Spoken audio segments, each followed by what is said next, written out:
Making stock in a pressure cooker. I bet you've never thought of that. Well, I'll tell you, it is wonderful. It intensifies the flavor, it enhances the natural flavors, and it takes about 30 minutes, 15 to 30 minutes instead of 4 hours, or in my case at the restaurant, 24 hours. Stocks are so important and so easy to make.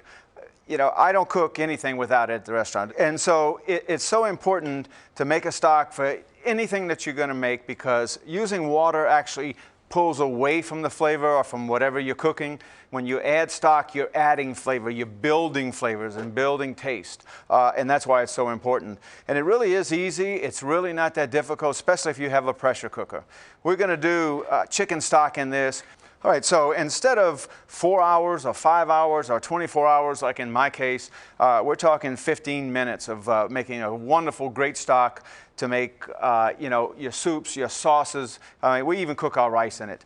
And it's very, very simple. What we're going to do is I'm going to go ahead and start the fire, get it going here.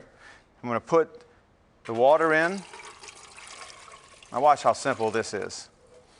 I'm going to put the vegetables in. We've got onions, we've got celery, we've got garlic.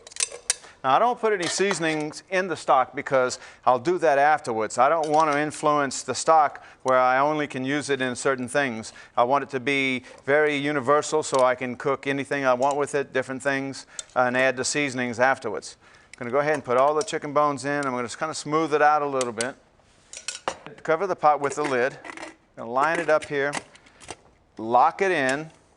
And we're going to put the regulator on, and it's going to cook at 15 pounds of pressure. So we're going to go ahead and let it get hot. We're going to wait for the button, the lock button to pop up and come through here. And then we're going to let it cook 15 minutes, and then we're going to just let it slowly lose its steam until it's ready. So to really get some slow steaming in at the end. All right, the chicken stock's ready. The pressure's gone down. We're going to open it in a minute. I'd like to talk about this stock here for a minute. This is chicken stock, but you can make any kind of stock you want. You know, if you buy whole chickens and you cut them up, save the back, save the necks, you know, all of the scrap parts. If you buy shrimp, take the peelings, make wonderful shrimp stock. You know, you go to your butcher, you ask for the cheapest cuts of beef or veal scraps that he has, which is very cheap and easy to do. Another way too, now if you remember, I took and didn't roast the bones off. If you're making a gravy that you want that brown taste, then you can brown them off as well. Put them in the oven, put them with some vegetables, the same vegetables, celery, onions, garlic, and just keep turning them in the oven, get a really good brown look on them, a brown covering on them, and it'll make you a totally different stock. It'll be nice and rich and dark and have a lot more flavor. You can do the same with beef and veal and whatever. Just remember to, you know, is to save the scraps or the trimmings of it, or buy the trimmings. Any stores has it. If they don't have the backs or the necks, you know, talk to the butcher and see what he has, and you can get the stuff fairly cheap.